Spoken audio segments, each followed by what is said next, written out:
Christine Brennan just exposed the WNBA in a major way. Christine Brennan is one of the best sports writers in the country, has been for a long time. Caitlin Clark is way more important to the WNBA than Tiger Woods was to men's golf, even though he was huge. And to then see this negativity, like why? And what should have been done? I looked seriously at the leadership of the WNBA. And how could you not be prepared for this moment? You've seen it happening in the Big Ten. You've seen it at Iowa. You see these TV ratings. The WNBA just got called out in the most devastating way. Veteran USA Today journalist Christine Brennan decided enough was enough and dropped a truth bomb that tore right through the league's carefully controlled image. We're talking hard evidence, behind-the-scenes drama, and a full-blown takedown of how the WNBA has completely mishandled the Caitlin Clark phenomenon. It's a harsh spotlight that should have everyone from the commissioner's office to bitter veterans reconsidering their actions. So what's really behind this mess? Is it jealousy over Clark stealing the spotlight, or just flat-out incompetence? From the top down, either way, the league's response has been nothing short of a disaster. What do you think? Is this resentment, mismanagement, or both? Drop your take in the comments. It came out what she had to say in this book was going to shake the ground of the WNBA. She's been around for a very long time, and she knows the inner and outer workings of this league.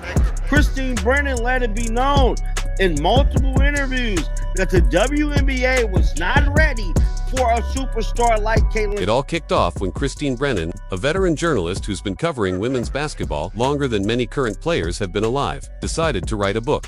But this wasn't your typical feel-good, rah-rah celebration of the sport, not even close. Instead, she went deep, investigative, and unflinchingly critical, tearing into how the WNBA mishandled the golden opportunity presented by Caitlin Clark's meteoric rise. This wasn't just a bold opinion piece, it was hard-hitting scorched earth reporting, and the fallout still sending shockwaves through the league. The thing I don't get, Christine, is that in the case of Tiger and in the case of Jordan, the other players and the league around them, in Tiger's case the PGA Tour, realized that a rising tide raises all boats and were incredibly supportive of Tiger and Jordan.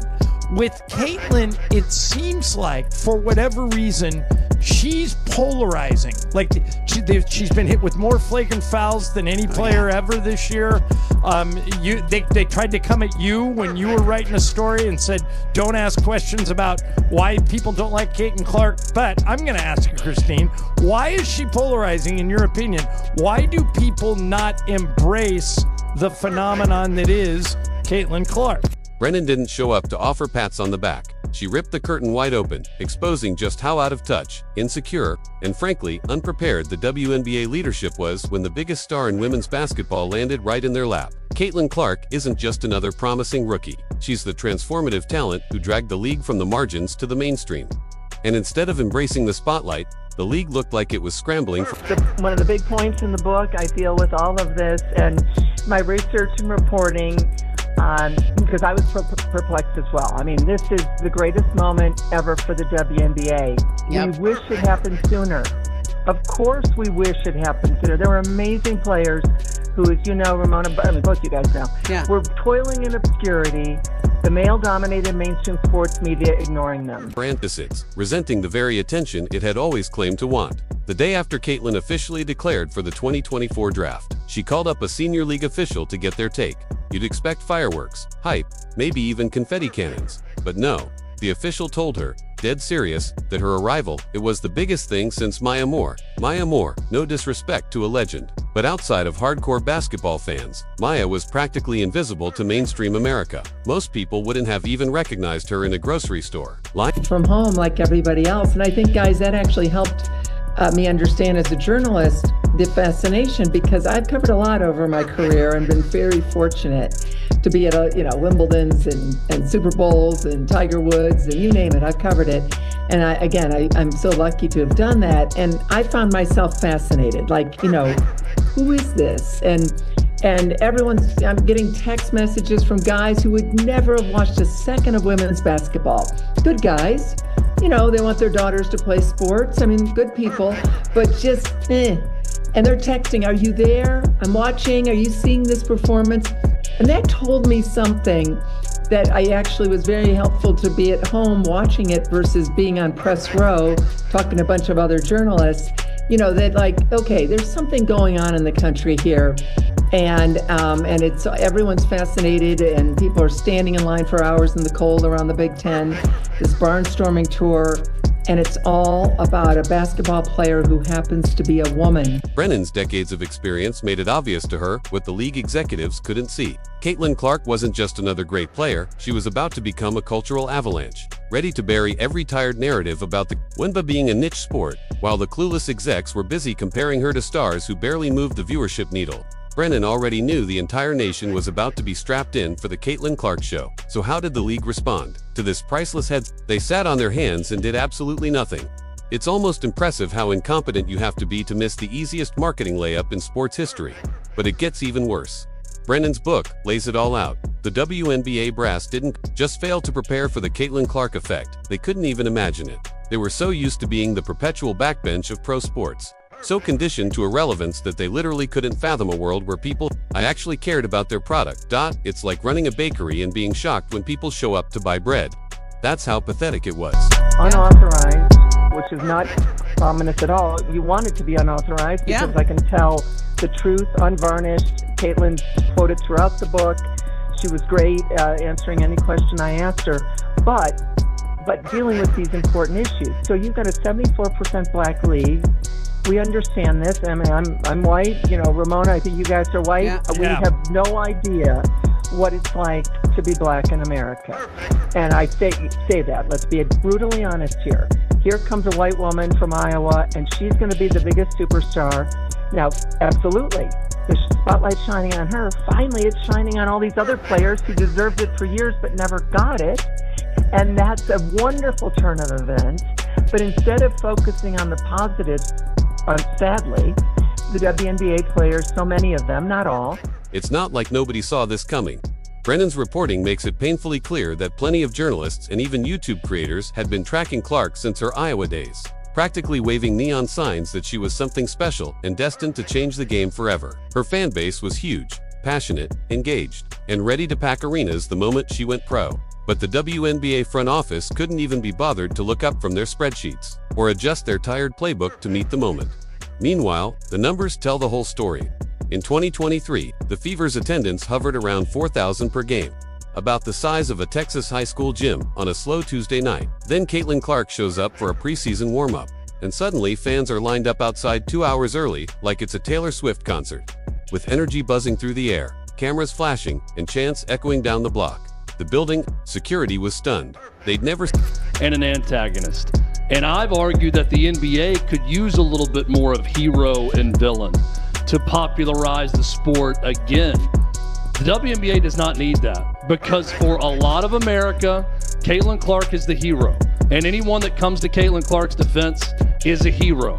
And everyone that flagrantly fouls her, speaks poorly of her, acts like she's not great is the villain, and then vice versa on that. How big of a part of the story is that when you look at the conflict surrounding Caitlin Clark? So how did the WNBA capitalize on this tidal wave of new fans? Did they roll out the red carpet for their generational cash cow? Launch dazzling media campaigns? Create unforgettable moments to welcome the surge of attention?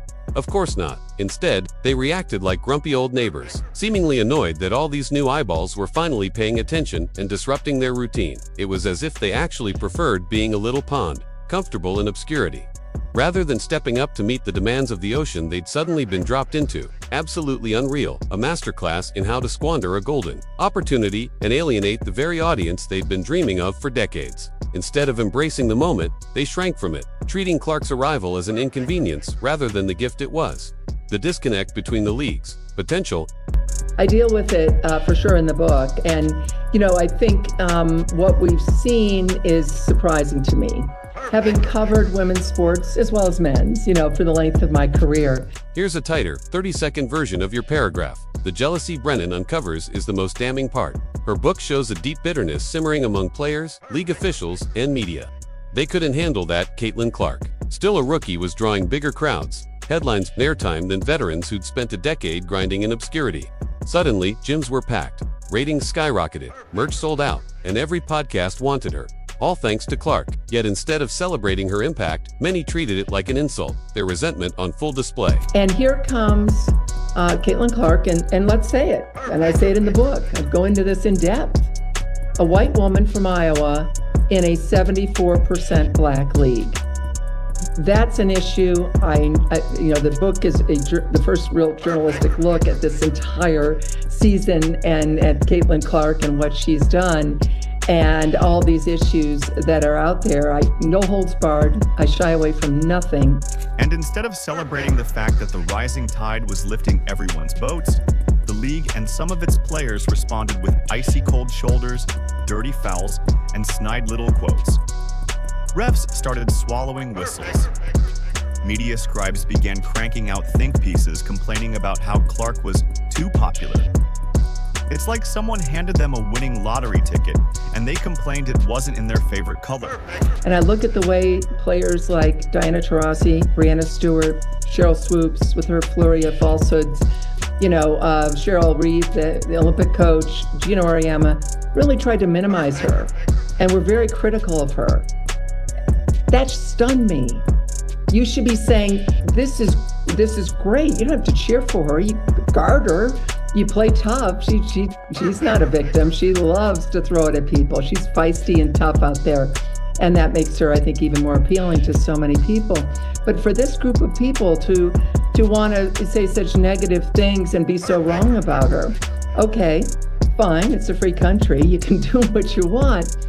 But what she's doing by going into the WNBA... Instead of celebrating the fact that the rising tide was lifting everyone's boats, the league and some of its players responded with icy cold shoulders, cheap shots on the court, and snide little quotes in the press. Rather than embracing the unprecedented energy and attention Clark brought, they treated her like a problem to be managed, instead of the once-in-a-generation gift she clearly was. Refs started swallowing their whistles as if determined to put her in her place, letting her take hard hits that would have drawn fouls for anyone else. Media scribes joined in too, churning out think pieces about how she was too popular, too marketed, or somehow bad for the game. As if her massive success was something shameful rather than transformative. It was like someone handed them a winning lottery ticket, and instead of cashing it in, they stood there complaining it wasn't printed in their favorite color, or worse, that winning it all somehow felt unfair to those who hadn't. The pettiness, the bitterness, and the sheer short-sightedness were impossible to miss. Here was the moment they had all been waiting for, the moment that could finally vault the league into mainstream relevance. And yet so many seemed more interested in protecting their egos than seizing the opportunity.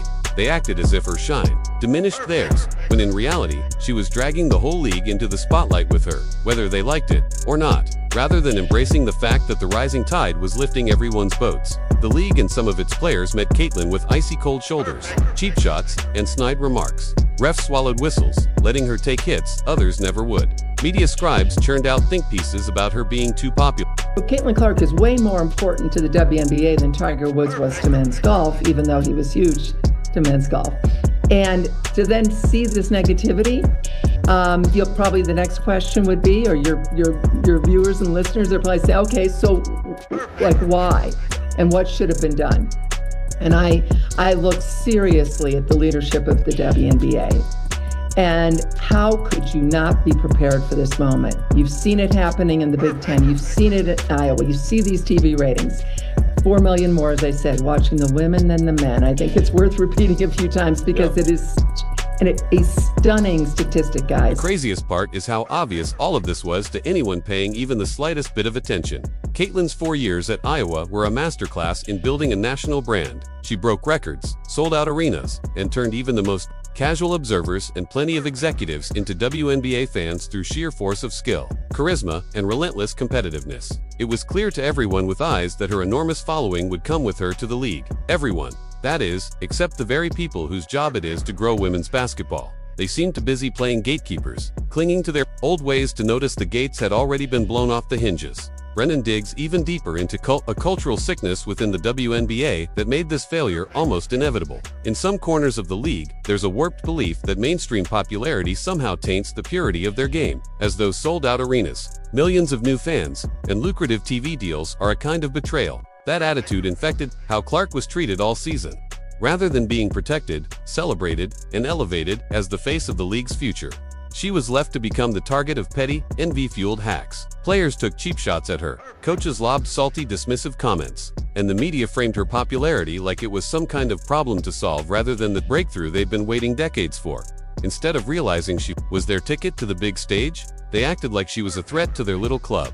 Imagine being so backward, so bitter, that you're offended your league finally matters, and you treat the person responsible for that like she's the enemy. That, Brennan shows, is the tragedy at the heart of this. One white, one black.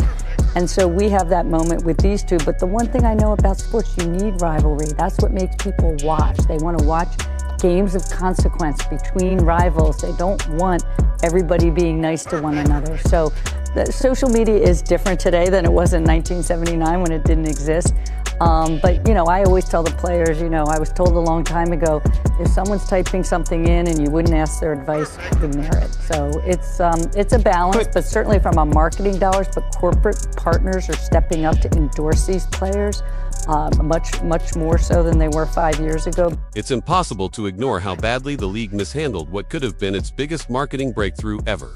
They were sitting on a gold mine with Caitlin Clark, someone generating more attention than the WNBA had seen in decades. Somehow, they fumbled it like they'd never heard of the word promotion. The merch rollout was a mess. The scheduling decisions were baffling. And the overall marketing approach felt like it was dreamed up by people more suited to running a lemonade stand than a professional sports league.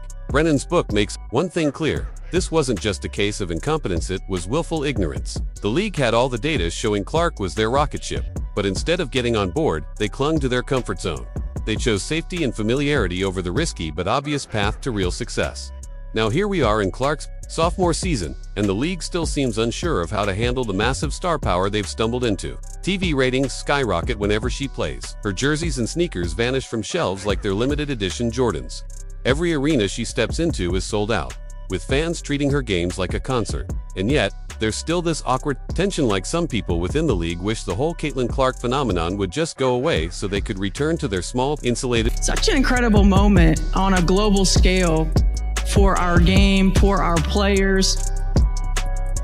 It's like the fans are absolutely incredible. It's the same when we go on the road. Like there's so many people that are showing up in fever gear. It's really affecting, teams all across our league, which is a really great thing. And, really, I think we're just scratching the surface. The most frustrating part is how preventable all of this was. Caitlin Clark didn't just show up, she exploded into the national spotlight. She brought millions of new eyes to a league that had been starving for attention. This wasn't subtle. The metrics were undeniable. Her college games shattered records. Her transition to the pros brought an avalanche of hype. And every major brand in the country was suddenly ready to invest in women's basketball. It should have been the league's dream scenario. But instead of rolling out the red carpet, they responded with hesitation, internal politics, and thinly veiled bitterness. Brennan doesn't sugarcoat it. She exposes a culture within the WNBA that seems more invested in protecting turf and maintaining the status quo than seizing a golden opportunity. It's like they were afraid that one player's star power would outshine the collective, even if that light was exactly what the league needed. This wasn't about fairness or balance or locker room harmony. It was about fear of losing control. Fear of change, fear of what it means when someone forces the spotlight to move. Clark represented a new era, and rather than embracing it, the league instinctively pushed back, clinging to an old model that never delivered on its potential. It's not just a fumble, it's a masterclass in institutional self-sabotage. While the rest of the sports world saw a revolution in motion, the WNBA tried to put... We're bringing more and more fans to this league, people that have maybe never watched the WNBA before, and it kind of takes your breath away at points. What Brennan drives home relentlessly and with receipts is that this wasn't just a moment of missed potential. It was a full-scale meltdown of vision, leadership, and courage. The WNBA wasn't caught off guard by some surprise rookie blowing up overnight. They knew who Caitlin Clark was. They had the numbers, the media frenzy, the sellout crowds, the sponsorship interest, all of it, and instead of seizing the moment, they froze. Worse, they resented it. Clark wasn't just a top draft pick, she was a cultural flashpoint. She brought in people who'd never watched a WNBA game in their lives. She united die-hard basketball fans with casual viewers, parents with kids, Americans with international audiences. It was the kind of seismic shift every sports league dreams about, but the WNBA's internal reaction, anxiety, resentment, territorialism, like success had come too fast and too loud. Leanne, they didn't know how to handle it. And the most damning part, Brennan reveals that a lot of this wasn't happening in the shadows. It was in plain sight. From the cheap shots on the court, To the cold post-game handshakes, from the coach shade to the player eye rolls, it was all there. It wasn't just that Clark wasn't welcomed, it was that Minnie made a point to show she didn't belong, that her fame was unearned, that her spotlight was unwelcome, and the league let it happen. Again and again, every non-call, every blind eye, every press conference dodge sent the same message. We're not going to rock the boat, even if the boat is sinking. Brennan also details how badly the league underestimated modern fan culture. Today's fans aren't passive. They see everything. They dissect clips on social media, break down body language, call out double standards, and spot narratives leagues don't want to admit. The WNBA's reluctance to protect and elevate Clark didn't just stay within basketball circles, it blew up online. Every foul not called, every awkward interaction, every sign of internal hostility became viral content. And instead of leading the conversation, the WNBA was getting dragged by it. Meanwhile, platforms like YouTube, TikTok, and X were lighting up with grassroots coverage, commentary, and content creators who understood exactly what Clark meant to the sport, while the league's official channels struggled to push out basic promo content. These creators were building a media empire around her rise. Brennan shows how the gap between the league's stale media strategy and the electric online fandom was as wide as it was embarrassing. She also doesn't let the legacy players off the hook. Brennan unpacks the tension between generations, the protectiveness over hard-earned respect, and the fear that Clark's fame would erase past contributions. But here's the uncomfortable truth, Brennan presses. Celebrating Clark doesn't erase anyone, it adds to the story that so many wouldn't see, that speaks volumes. And it's not just about feelings. Brennan does the math. The league lost out on serious money, sponsorships that didn't materialize, partnerships that weren't pursued, international expansion that stalled out. Every time Clark was diminished, so was the league's earning potential. They didn't just bruise their brand, they left real revenue on the table. At the core of Brennan's book is a brutal truth. The WNBA didn't fumble the bag because they were blindsided. They fumbled it because they were scared. Scared of change, scared of losing control, scared that if the league finally broke into the mainstream, it wouldn't look the way they imagined. And so, instead of opening the door wide, they tried to squeeze the moment through a narrow, outdated frame and watched it nearly snap in half. Brennan doesn't offer a clean resolution because there isn't one yet. The story's still unfolding. But what she does offer is a warning. Sports history is full of missed chances. Leagues that couldn't get out of their own way. The WNBA still has time to rewrite the